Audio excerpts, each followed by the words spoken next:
Morning, Tuesday. As usual. Painitin ang mga sasakyan. Motor, kotse. Painitin.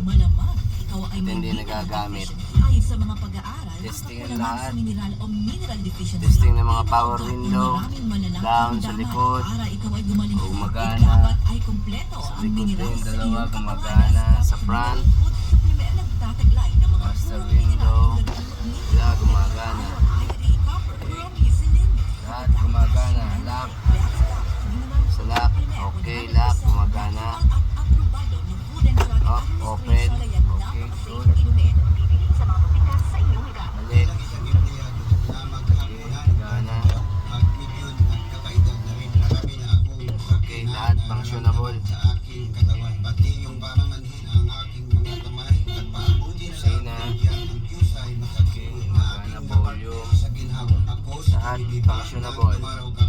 Lahat gumagana. Accelerator power.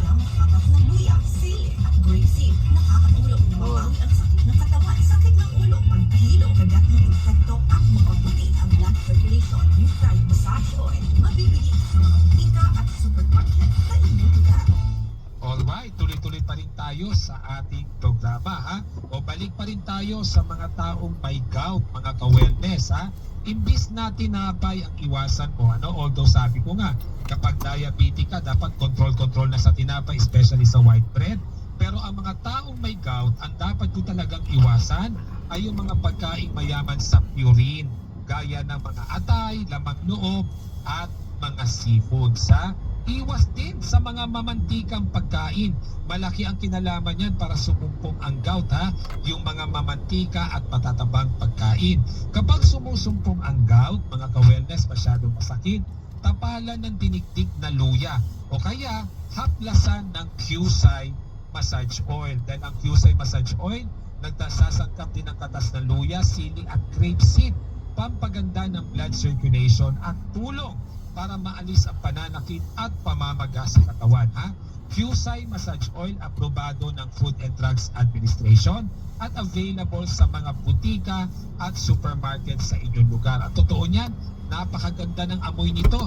Kaya pag inamoy mo po o sumingaw, maamoy mo po yung Qcide, pati ginhawa mo marirelax. At kung gusto mo naman hindi ka dapuan ng mga insekto, lalo na po ang lamok, makakatulong na maghaplas ka ng Qcide massage oil para wag kang tapuan ng lamok. Okay? Sa mga taong may gout din, mga ka-wellness, o rayuma, malaking tulong sa inyo ang mineral na magnesium.